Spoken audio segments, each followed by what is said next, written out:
My pregnant wife's mother cornered me at the baby shower. My daughter made a huge mistake marrying someone who can't even afford a real house. Thank God her ex is still in the picture for emotional support. My wife giggled and rubbed her belly. I felt my face burning with anger but simply nodded and continued setting up chairs. 3 days later, my phone blew up with 30 missed calls. 33M. Never thought I'd be posting here. Not going to lie, my hands are literally shaking as I type this out. Been lurking for years, but now I need to get this off my chest because I'm about to lose my freaking mind. Some background. I met my wife Leah, 30F, about 4 years ago through mutual friends. We hit it off, got married 2 years later, and now she's 7 months pregnant with our first kid. A baby girl. I was over the moon when we found out. Until this weekend happened. We bought a smaller house in an older neighborhood last year. It needs work. Dated kitchen, some plumbing issues, the backyard is basically dirt right now. But it's ours. No help from anyone. I've been fixing it up room by room on weekends. Leah seemed happy with it, or so I thought. Her mom Adelaide has always been difficult. From day one, she's made these little comments. Oh, you work with computers? HM? Or this neighborhood is interesting. Always with that pause, that look. But I kept my mouth shut because Leah would just say, "That's just how mom is," and change the subject. So this weekend was Lee's baby shower. We decided to host it at our place, even though Adelaide suggested maybe we should rent a venue, with that tone she uses. I spent all week prepping. Repainted the living room, fixed the wobbly porch step, even installed new light fixtures in the dining room. Everything had to be perfect. The day arrives. I'm setting up the folding chairs we borrowed from Lee's cousin while the early guests are arriving. I'm already sweating through my shirt because the AC in our house is temperamental at best. Adelaide shows up an hour early with her friend from church, walking around inspecting everything with this pinched look on her face. I'm arranging the last row of chairs when Adelaide corners me, literally backs me against the wall with her church friend watching. And what happens next? I can still hear her voice in my head. "Jensen," she says, all sugary sweet but loud enough for everyone nearby to hear.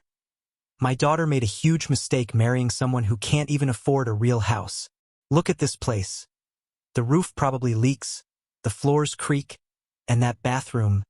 My God." My jaw tightens. I say nothing. Thank God her ex is still in the picture for emotional support. Did you know Ruben just bought the most beautiful new construction in Lakewood Hills? 5 bedrooms, a home theater. Now that's a place to raise my grandbaby. I gläns over at Lea. She's across the room with her sister Lauren and 2 friends. And what does my wife do? She giggles, rubs her belly, and giggles. My face is burning. My fists are clenched so tight my nails are digging into my palms. But there are 20 women in my house. It's my wife's baby shower. So I just nod and say, "Excuse me, I need to get more chairs," and walk away like the pathetic doormat I apparently am. The whole shower, Adelaide is dropping these comments. Telling stories about Ruben and Lee's romantic trip to Cabo from back in college, asking Leah if she's really sure about the baby's nursery being in such a small room. I stay in the kitchen most of the time, bringing out food, refilling punch. No one even acknowledges me except Lauren, who gives me this look like she feels sorry for me. After everyone finally leaves, I start cleaning up while Leah opens gifts on the couch. I asked her if she heard what her mom said to me. She sighs, rolls her eyes. "Mom's just concerned about us, Jensen. This house is kind of a mess, and your job isn't exactly stable." I've never told Lee's family much about my finances. I make decent money, but I'm careful with it, always have been. And yeah, I was laid off last year, but found a new gig within weeks. Her comment hits me like a slap.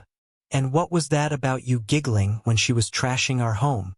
Our home, Leah, that we picked together." She gets all defensive. "You're being dramatic." I was just laughing at something Lauren said. Not everything is about you. But I saw her face. I know what I saw. We go to bed angry. Next morning, things are tense. Lee's phone keeps buzzing with texts. She keeps angling it away from me when I walk by. Red flag number 1. I'm in the garage looking for some paint when her phone rings on the kitchen counter. The name on the screen, Reuben. Red flag number 2. Later that day, I overhear Leah on the phone in our bedroom. I know, Mom. Yes, he's being difficult again. No, I haven't told him yet. I know the timing isn't ideal. Haven't told me what? That night, Leah says she's going to her mom's to help sort baby clothes her cousin dropped off. She doesn't come home until after midnight. Red flag number 3. The next morning, while Lee's in the shower, I do something I'm not proud of. I check her phone. There are dozens of texts between her and her mom about Reuben, about my financial situation, about how the baby deserves better circumstances. And then I see it, a text from Adelaide to Leah. Reuben said the offer still stands. You wouldn't have to worry about money ever again. Think about the baby. Lee's response, I know, Mom. I'm thinking about it. I confront her. We have the biggest fight of our marriage.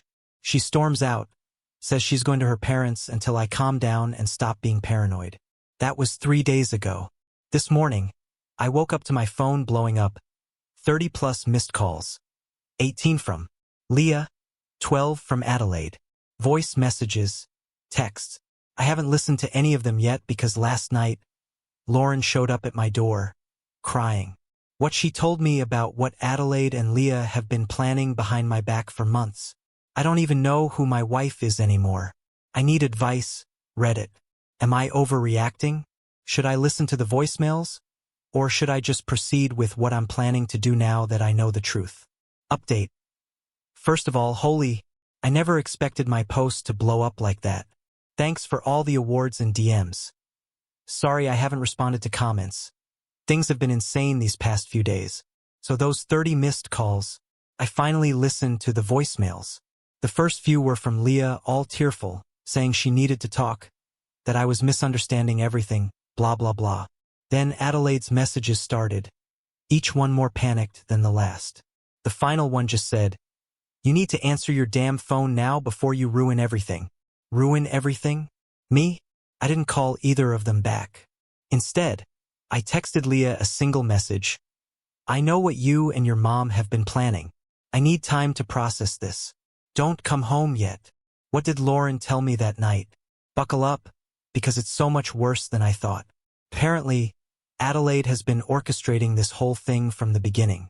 For the past 4 months, she's been meeting with Reuben weekly to plan how to get Leah to leave me. She told everyone in their family that I'm basically a deadbeat who can't support Leah and the baby. She's been telling people at their church that she's concerned about the baby's paternity. Yeah, that bad. But here's the real kicker. Reuben isn't just the ex-boyfriend. He's Adelaide's godson. His parents and Adelaide have been friends for 30 years. They've always wanted their kids to end up together. When Leah chose me instead, Adelaide never accepted it. Lauren showed me screenshots of a group chat between Adelaide, Reuben, and Leah. They've been house hunting together, house hunting for a place for Leah and the baby. Without me, Adelaide's been making large deposits into Lee's personal account. Money I now know came from Reuben. My stomach literally turned when I saw messages about how they would handle Jensen once the baby arrived. Adelaide suggested Leah file for emergency custody the day she gives birth, claiming I'm unstable. They were planning to lock me out of my own life. And Leah, my wife, the woman carrying my child, she went along with all of it. After Lauren left, I sat on our couch until sunrise, just staring at the wall. The hurt was so deep I couldn't even cry. Our wedding photos stared back at me from the shelf I built last summer. The ultrasound picture on the fridge. The half-painted nursery down the hall. The next morning, I called my buddy Otis. He's the most level-headed guy I know. Told him everything. He came over immediately with coffee and donuts, sat me down, and said something that changed everything. Stop reacting and start documenting. For the past 3 days, that's exactly what I've been doing. First, I went through our finances with a fine-tooth comb. Turns out, Lee's been siphoning money from our joint account into her personal one for months. Small amounts, $100 here, $50 there, but it adds up to over $3,000. I found emails between Leah and a realtor about houses in Lakewood Hills, the same neighborhood Adelaide mentioned at the shower. In one email, Leah specifically asks about school districts, saying, I need to make sure my daughter has the best possible start. Unlike what my husband had. That one hit hard. I grew up in a trailer park, worked my ass off to get where I am. Leah knew this. She knew how proud I was to buy our house. Yesterday, I got a text from a number I didn't recognize. It was Ruben. Man to man, you should know Lee's been unhappy for a long time. Don't make this harder than it needs to be. I didn't respond, but I saved the text, added it to my growing collection of evidence. Then this morning, the weirdest thing happened. Our elderly neighbor, Mrs. Chun, knocked on my door. She handed me a casserole dish and said, "For you. Adelaide told everyone at Bridge Club your wife left because you were abusive." I don't believe it. My late husband had the same eyes as you. Kind eyes. Abusive? Abusive. They're spreading rumors about me being abusive. That was the moment something inside me just snapped. The sadness crystallized into something harder, colder. I called Lauren immediately. She confirmed it. Adelaide's been telling everyone who'll listen that Leah left because she feared for her safety, that she's worried about the baby. Lauren's been trying to counter these rumors. But Adelaide has way more social capital in their circle. I went into our spare room, cleared off the desk, and set up my old laptop. Created a new email account. Started a document titled, Everything. For the next 6 hours, I compiled screenshots, bank statements, texts, emails, everything I could find showing what they've been doing.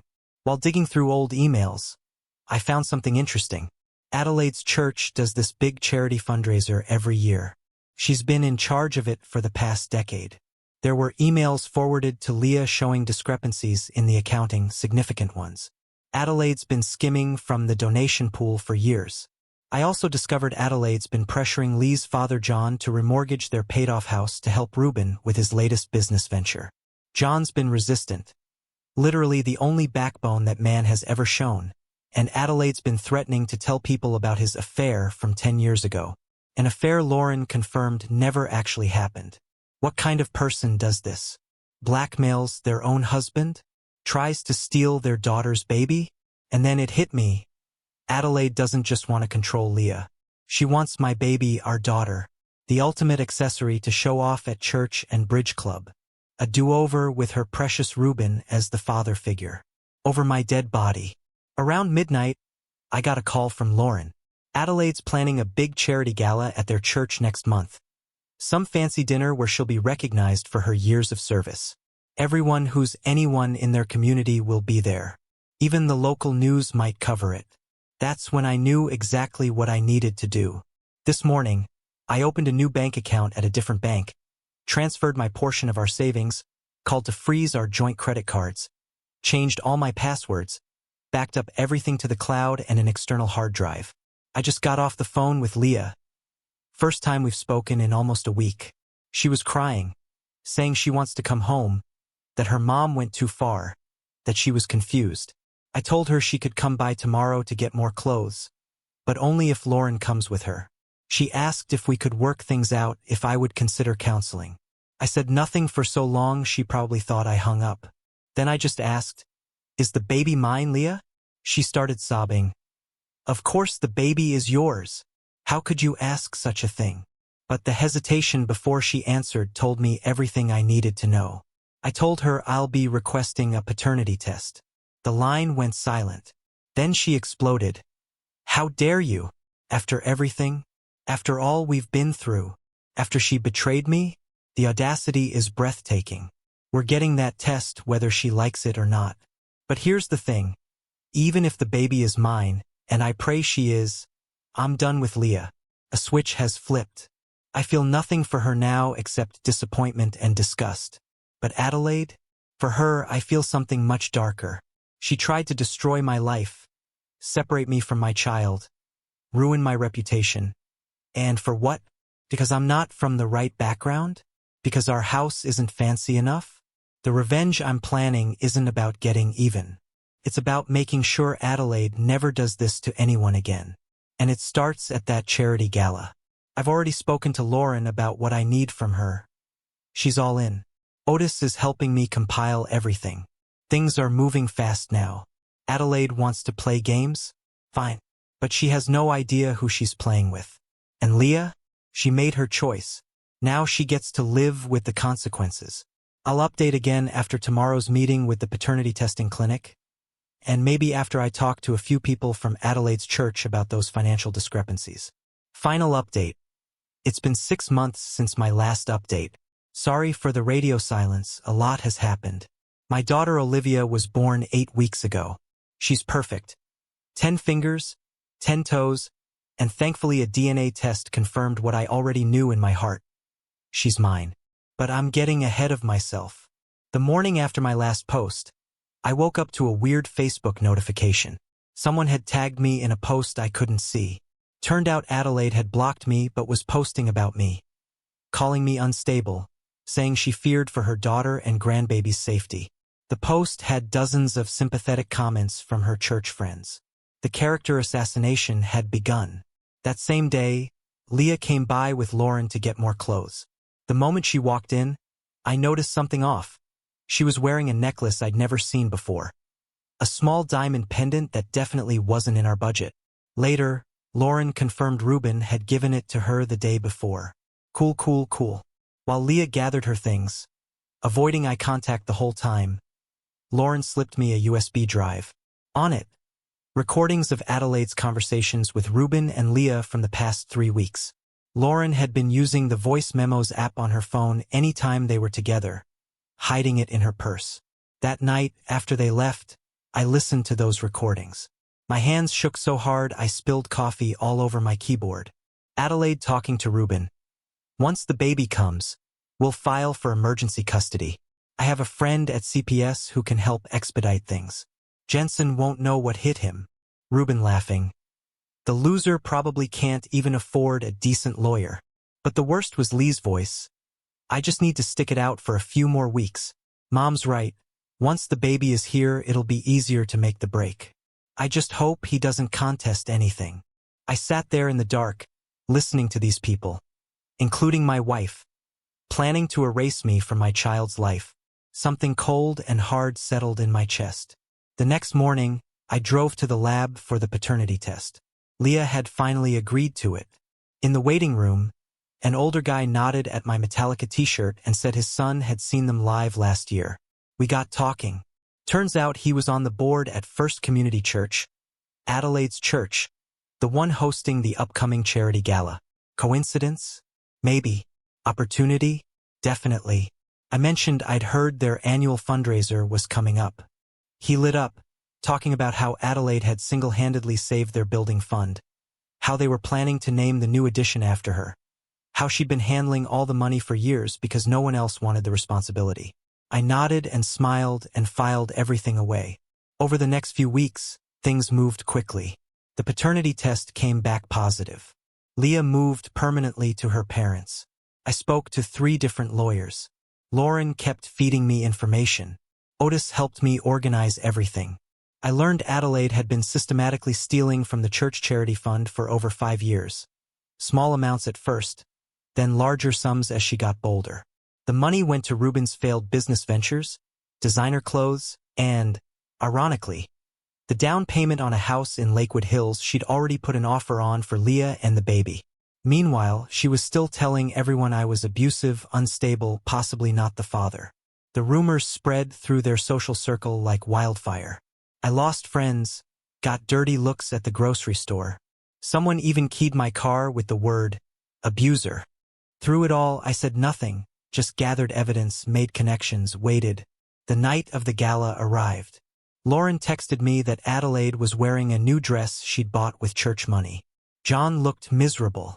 Ruben was there as Lee's support. The church was packed with Adelaide's social circle. The mayor, local business owners, other church leaders. I waited until dinner was served before walking in. The look on Adelaide's face when she saw me, worth every second of the past months. Her perfect makeup couldn't hide how quickly the blood drained from her face. I walked straight to the pastor, handed him a sealed envelope and simply said, "You should see this before you name anything after her." Inside, bank statements showing Adelaide's systematic theft from the church fund, records of personal purchases made with charity money, screenshots of her threatening John with the fake affair, the full audio recordings of her planning to take my child. I didn't stick around for the fallout. Didn't need to. As I walked to my car, I could hear raised voices from inside. Adelaide's was the loudest, high-pitched with panic. The next morning, the text started. From Leah, "What did you do?" From Lauren, "Holy, it's happening." From numbers I didn't recognize, church members asking for more details. By afternoon, Adelaide's Facebook page was gone. The church had called an emergency board meeting. Leah wasn't answering calls from anyone, even Reuben. 2 days later, Lauren called me in tears. The church had found even more discrepancies than I'd uncovered. Over $70,000 missing. Adelaide was being asked to pay it all back. She'd been removed from all committees. The police were considering charges. But the social fallout was even worse. Friends of 30 years wouldn't speak to her. Her bridge club kicked her out. The country club lost her membership application. John finally grew a spine and moved out, staying with his brother. And Reuben? The moment things got rough, he ghosted, blocked Leah and Adelaide on everything. Turned out he'd been lying about his finances too. His business was failing, and he'd been counting on Adelaide's investment to save it. A week later, Leah showed up at my door, 8 months pregnant, mascara streaked down her face. She begged to come home, said she'd made a terrible mistake listening to her mother, that she still loved me, that she wanted our family back. I looked at this woman, this stranger wearing my wife's face, and felt nothing. No anger, no love, just emptiness. I told her she could come back for the baby's sake. But our marriage was over. She could stay in the guest room until after the birth. After that, we'd figure out co-parenting. The next 6 weeks were awkward AF. We lived like polite roommates. I installed a lock on my bedroom door, set up cameras around the house with her knowledge. Leah spent most days crying or staring blankly at the TV. I focused on finishing the nursery. Olivia came 3 weeks early. I was there for the birth, cut the cord. The moment they placed her in my arms, that hard knot in my chest finally loosened. I cried for the first time in months. Paternity test confirmed what I already knew when I saw her. She has my eyes, my nose. She's mine. We've settled into an uneasy co-parenting routine. Leah moved into a small apartment nearby. We exchange Olivia every 3 days. It's not ideal, but it works. The divorce will be final next month. As for Adelaide, she and John are officially separated. She had to sell her house to repay the church and cover legal fees. She's renting a 1-bedroom apartment on the other side of town. Her social standing is destroyed. Her friends are gone. The charity named their new building after someone else. She's texted me 27 times asking to see Olivia, calls me at least once a week, leaves tear-filled voicemails about how she just wants to meet her granddaughter, how she's learned her lesson, how she's a changed woman.